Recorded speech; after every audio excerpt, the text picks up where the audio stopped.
All right, guys, welcome back to the live stream. Another episode of the Hizzy Hustle. Once again, wasn't really planning on going live today. It is Sunday, 8:16 a.m., and we are going to take a look here at Pierre's response to the tariffs from yesterday. So, for those of you that don't know, my name is Tyler Heisman, licensed realtor here in the Okanagan. Just another concerned Canadian. We do like to try to stick to mainly housing related legislation and topics when it comes to these types of things, but we're in a pretty unprecedented time at the moment, so I'm figuring that we're going to cover pretty much everything that's going on with the political landscape at the moment, because in my personal opinion it's all going to have a direct impact on the housing market, because if our economy slows down, then housing market's going to slow down too, because nobody's going to have any money if this trade war continues. But my opinion, mainly being that, I'm not necessarily for it. I don't really see any outcome in which we don't implement retaliatory tariffs.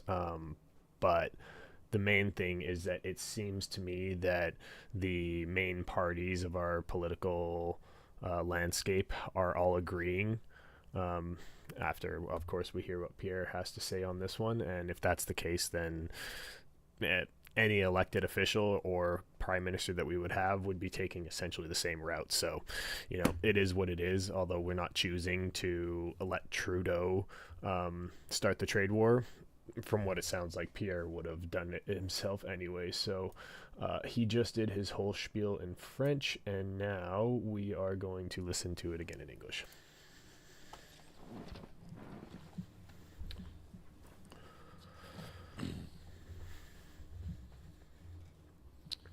Thank you, everyone, for coming. You're welcome. We must put Canada first. Yes. And that is why common sense conservatives condemn President Trump's massive, unjust, and unjustified tariffs, which will damage both American and Canadian economies. Which is true. Canada is the United States' closest friend, greatest ally, and, most important, neighbor.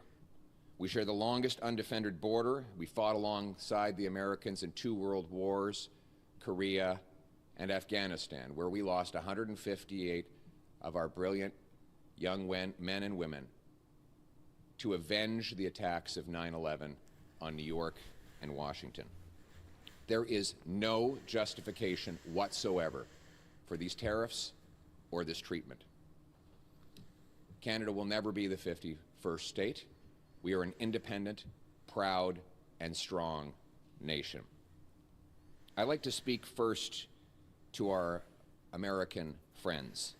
You are our friends. You are our neighbors. We share the longest undefended border in the history of the world. You buy our products, and we buy yours. You have a trade surplus with us when energy is excluded. And when it is included, the deal is even better for you, because you buy our oil and our gas at massive price discounts. Not because we're nice Canadians, but because here at home we've made really dumb decisions to prevent us from exporting our energy to any other countries. But either way, Americans are better off with this friendship. We share a continent. He's totally right there. He is totally right. I don't understand why they're coming after us or whatever. Like, I totally get the card to make us fix our borders and stuff like that. But from my understanding, the trade deficit that Trump is claiming is excluding oil and gas. And if that's the case, then that doesn't really make sense, because our thing with the U.S., our biggest trade is oil and gas, right? We share the same risks and the same potential enemies from around the world. Those kinds of enemies can metastasize into real dangers and actual attacks, as you saw suddenly and unexpectedly on 9/11. It's good to have friends when those sorts of things happen. And let me ask my American friends this question. Even if you believe in tariffs, how is it possible to put a 25% tariff on Canada and only a That wasn't my microphone that was messing up, by the way. That was them. 10% tariff on China? In what strategic mindset does that make sense? I'm glad he brought If that it's up. to do with fentanyl's coming from China. It's killing our people too. We both have to do more to stop it, but we can do more when we do it together. Now, here at home, my message to the Liberal government: put aside partisan interests and recall Parliament. 100%. It is insane that in this great crisis, Parliament is shut down Totally agree. to deal with a crisis and a power struggle within the Liberal Party. Let's put aside partisan, political interests and recall Parliament to pass into place a common sense Canada First plan. And here's that plan. 1, we must retaliate dollar for dollar, carefully aiming those tariffs at maximizing the impact on American companies while minimizing the impact on Canadian. We must maximize the impact on American companies while minimizing the impact on Canadian consumers and businesses. Yeah, and that's right back to the point that I made at the start of the video here. You heard it from him. If Pierre were to be our next prime minister at the election, trade war is happening regardless. So I'm not necessarily up for it, but based on where the political landscape in Canada is going, if it were to be the NDP, the Conservatives, or the Liberals getting into power, trade war is going to happen no matter what, because they're all on the same page. That means targeting U.S. products that A, we can do without, B, we can buy elsewhere, or C, best of all, that we can make here at home. A best example of that would be steel and aluminum. We make the best and cleanest steel and aluminum here, but we've lost a lot of jobs to China and the United States. We should put tariffs on American steel and aluminum so that we can bring home that production to this country. And then this is where it comes to the carbon tax issue. If you're starting to tax these big corporations, the ones that are the big polluters, what's going to happen? Is it still going to be cheaper to build it here in Canada, or will it be cheaper to go into the US? Because a 25% tariff is one thing, sure, but if you're paying 30 cents on the dollar for taxes for pollution, then 25% is actually less. So it doesn't necessarily help. So the whole carbon tax thing, and this is where these tax cuts are really, really important for the unfortunately, the billionaires and the people that own these companies, because you need to incentivize them to keep their production here. And if we don't do that, it's going elsewhere, and these tariffs are going to hit us twice as hard because we're losing manufacturing and we're not able to import at a good price either. 2, the tariffs must not be a tax grab. None of the money from the tariffs should stay in government coffers or be spent on unrelated government priorities. All of it should go back to the workers and businesses that are affected, and most of it should go back in the form of a massive tax cut. 100%.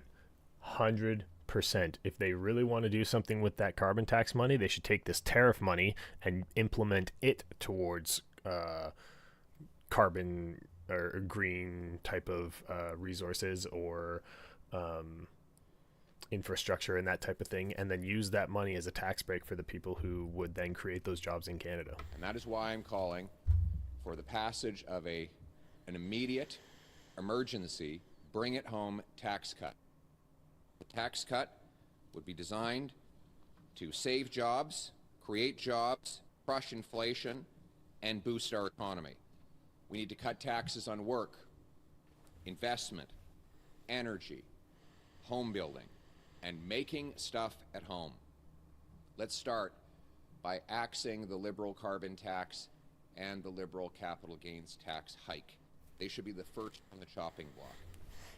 4, we must immediately scrap the Liberal anti-energy law C-69 and greenlight job-creating projects now.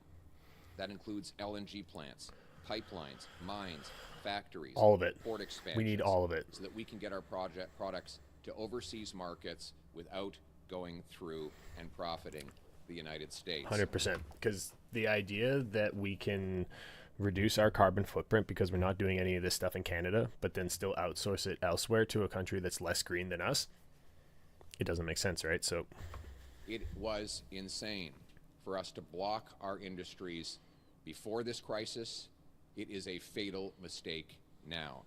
No longer can we tolerate special interests, politicians, and worst of all, corporate lobbyists who profit by shutting down industries, blocking resources in Canada while profiting off them in Brazil, the Middle East, China, and elsewhere. It's totally we true. Must bring home production and self-reliance to our country. Which brings me to 5. We need to knock down interprovincial trade barriers to have truly free trade across our country. We are I don't even know why we don't. Because we sell twice as much to the Americans as we sell to ourselves. These interprovincial barriers are destructive. They kill jobs. They drive up consumer prices, and they cost the average family $6,000 a year.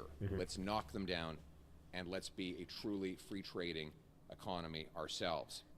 6, we must rebuild our military and take back control of our borders to regain the confidence of our partners, assert our sovereignty, protect our people, and put Canada first. And he's right here too, because realistically, if he wants, Trump could just roll in here with the military. And what can Canada do right now? We got nothing. Like, we literally have nothing. Let us be clear. Our border needs to be taken back into our control, not to please the president, but to protect our own people. Good frickin' point. Thank you. Thank you. We need to do this for ourselves. People think that we need to appease Trump. No, we need to fix our country ourselves, and then the rest will fall into place afterwards.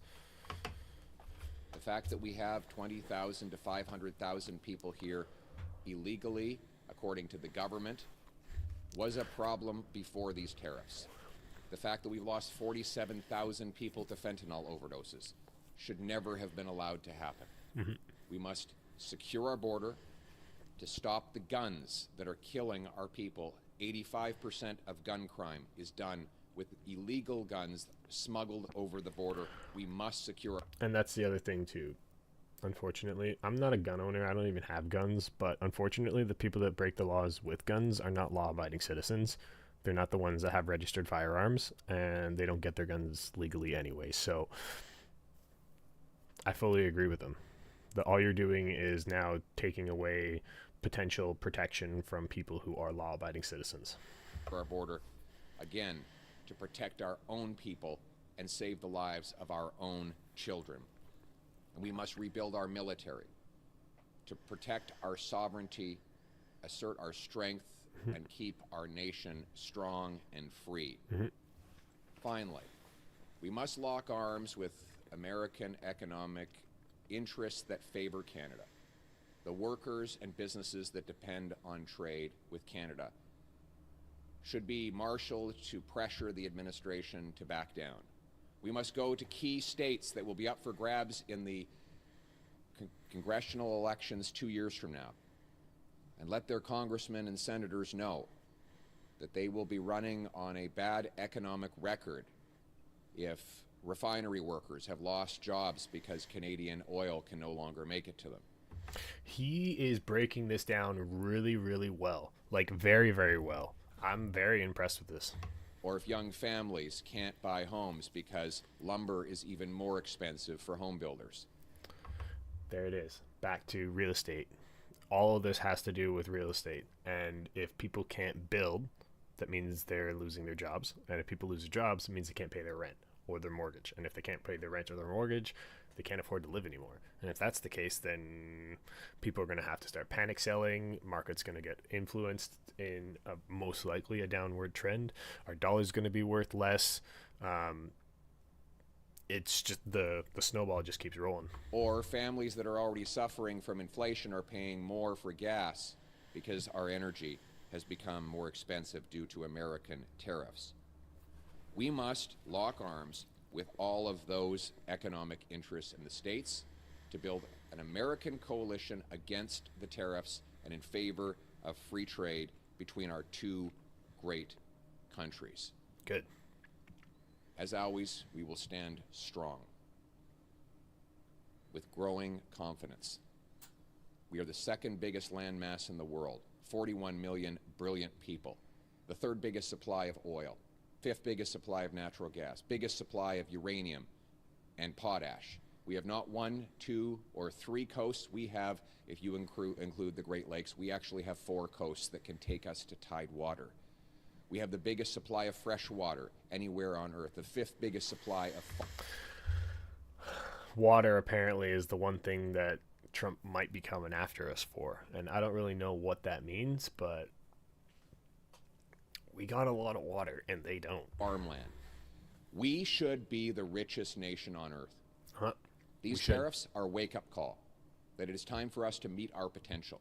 It is time for us to be a country that can trade with itself. Canada could be a total sovereign powerhouse if we really wanted to. But we have to bring all of that stuff home. And yes, bring it home, tax cuts, whatever. This is not a conservative tote. This is just common sense, and this is how I want to see the future of my country move forward, and that is to bring the jobs home, make stuff at home, and then use stuff that we make at home. Like, I don't want to have to go to the grocery store and like try to figure out what is made in Canada. Like, we should know that most of our stuff is made in Canada. It would be great to know that. Obviously, imports need to happen with produce and seasonal types of things or whatever, but, you know, there's no reason why we have to ship our oil somewhere else to get refined just to get it back or to buy it back. It's like, it's just crazy. So, you know, we need to invest in ourselves 100%.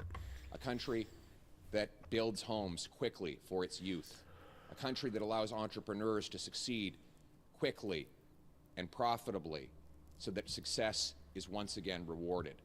A country that allows hard work to pay off. A country that harvests its own resources, that secures its borders to protect its people, that builds its military to protect its sovereignty, unites its people to protect our common history and common future. We will always put Canada first, today, tomorrow, and forever. Let's bring it home. Thank you. We'll now take questions from the floor. All right, I like that. Hi, Jared Yeager here from the Western Standard. And if you could answer in French and English, please. So just hours ago, Trump said on Truth Social he believed Canada would, quote, cease to exist as a viable country, unquote, without the U.S., and hinted again that he won't end the tariffs until we become the 51st state. So I want to know, at what point is Canada's relationship with the U.S. beyond repair? And is there even a path forward for reasonable negotiation with someone like him at the other end of the table? Our friendship with the Americans is not based on any one politician. It is based on our centuries-long history of trade, of friendship, of common defense, of fighting on the battlefield, arms locked together against common enemies. We will continue to build that friendship with the people of the United States. But let me be clear, we are an independent and we are a proud nation. And we will come through this an independent and a proud sovereign nation. We Good will answer. not back down. We will not cease. We will continue to march forward as proud Canadians. Thank you. Good answer. En français. Notre amitié, l'amitié des... I don't need to listen to the French stuff, but no, that's a great point. Canadians are going to be Canadians. We're always going to be Canadians, and I want to be proud to be Canadian again because I love my country and I want it to be the way it was when I was growing up. Entre les ennemis dans plusieurs guerres, nous avons eu les relations d'échange le plus prospère dans l'histoire du monde. Et il faut que nous continuions de bâtir des liens avec ces gens, ces citoyens sur le terrain. Ici au Canada, nous allons défendre notre souveraineté, nos frontières, notre histoire et notre futur. Nous serons forts et unis pour combattre ces tariffs et ces paroles injustifiées et injustifiables. Thank you. Next question. Jennifer Maher de Radio-Canada, vous demandez à Justin Trudeau de rappeler le gouvernement que les travaux reprennent d'urgence à la Chambre des communes pour adopter un plan d'urgence. Est-ce que vous vous engagez à appuyer un plan d'urgence déposé par le gouvernement? Une réponse en français et en anglais. No idea. Évidemment, c'est impossible de m'engager à adopter un plan que j'ai pas vu. Et la question, c'est vraiment pas M. Trudeau, parce que c'est lui et pas moi qui a fermé le Parlement. Donc, je trouve ça un peu bizarre de mettre la pression sur les conservateurs d'adopter un plan qui n'existe pas dans un Parlement qui est fermé par les libéraux. Nous nous engageons à adopter rapidement un plan Canada d'abord. I don't even speak Un tel French. plan I failed Dutch. serait de répliquer aux Better at tarifs, Spanish. dollar pour dollar, de massivement couper les taxes et les impôts pour stimuler l'économie. I want them to get rid of the property transfer tax. That would be important for the housing market. Pour rapidement approuver des projets comme GNL Québec, Property transfer tax is one of the stupidest things, in my opinion, ever that they came up with. dans les provinces pour avoir un libre-échange ici au Canada, rebâtir notre militaire. And the other thing to take into consideration with the property transfer tax is when it came into place, the average amount wasn't $15,000. You know how long you have to stay in your house now to gain that money back? Like the first year or two is essentially a write-off because you're just recuperating all the money that you had to spend in fees. It's crazy. D'abord, et oui, That was j'appuierai a long answer un in tel French. plan Come on, let's get to déposé English. au Parlement. Now, In English. there we go. Well, the question was whether I would support a liberal plan in Parliament to respond to the tariffs. Well, we haven't seen any plan, so it's very hard for me to say whether I would support something I haven't seen in a Parliament that is shuttered. The question should be for the Liberals why they have shuttered Parliament in the middle of a crisis. They have their own power struggle going on right now, and the country is left largely leaderless and in chaos in the meantime. We need to recall Parliament to pass a Canada First plan, and that would include tariffs that match the American tariffs, target products we don't need, can get elsewhere, or make ourselves, use the money from those tariffs only to help the workers and businesses that have suffered and not to fill government coffers. We need a massive bring-it-home tax cut on work, investment, home building, energy, and making stuff in Canada. The purpose is to stimulate our economy, crush inflation, and protect and create jobs. We need to immediately repeal C-69, the anti-resource law the Liberals brought in, which is making us more reliant on the Americans and more and less capable of producing what we need here at home. We need to rebuild our military and secure our borders, to protect our sovereignty and our people, and we need a massive campaign among American businesses and workers in order to pressure the administration to reverse these unjustifiable tariffs. If that plan were put before Parliament, I would vote for it today.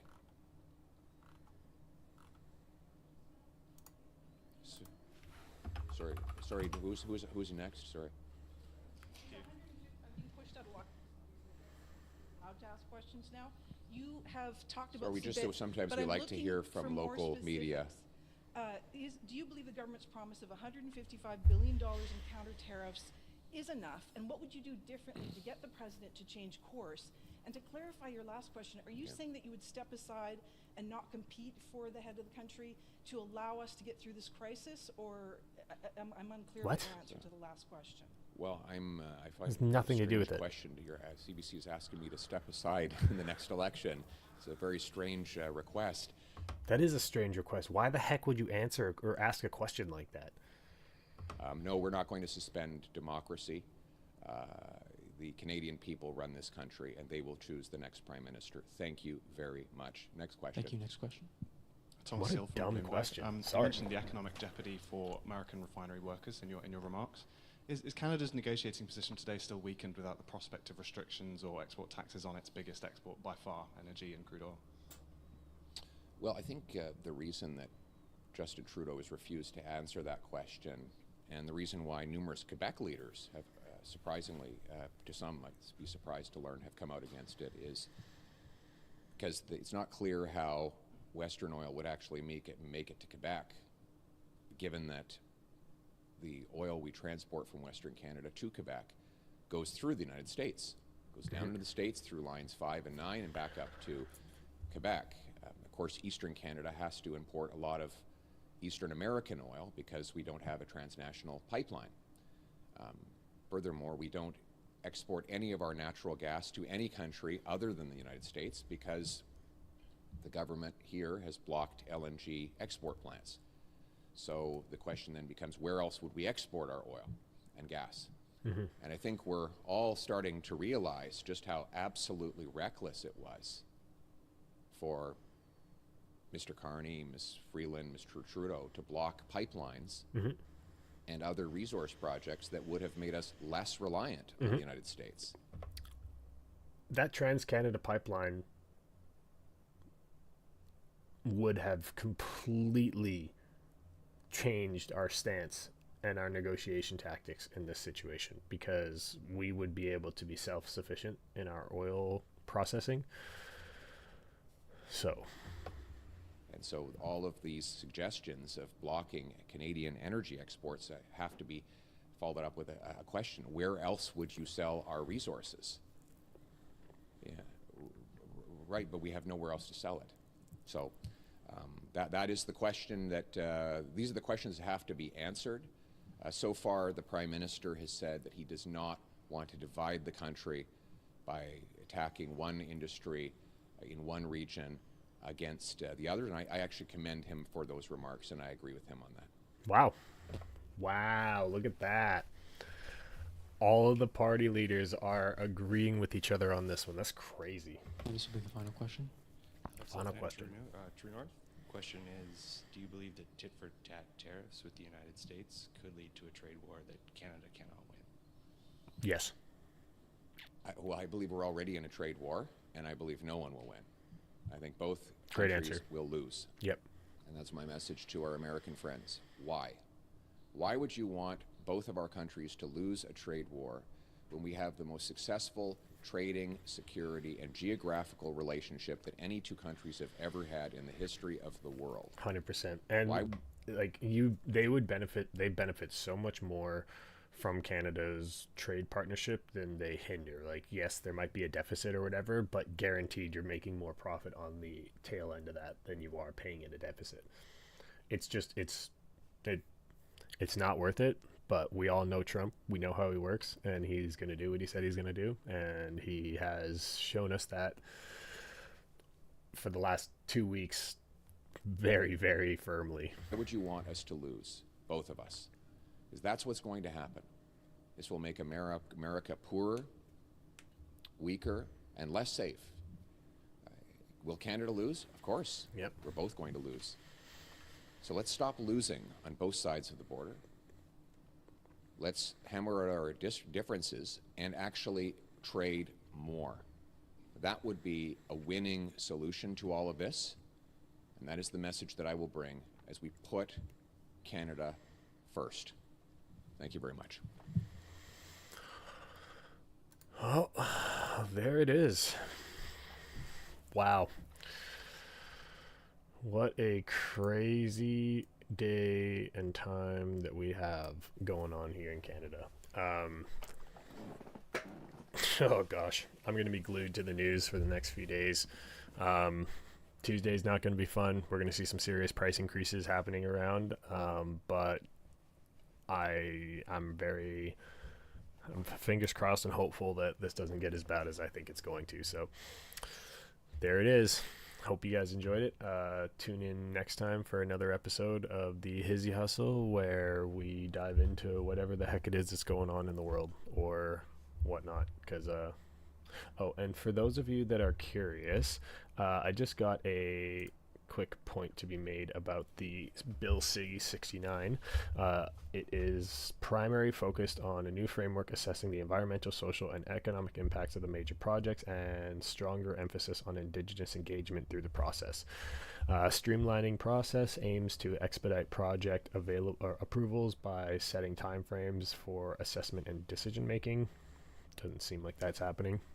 Indigenous participation places a significant emphasis on consulting and accommodating the rights and interests of indigenous people in the assessment process. And the tax implications is to include a provisional related tax credits for clean technology investments, such as clean hydrogen investment tax credit, and measures to ensure multinational corporations pay a minimum effective tax rate globally.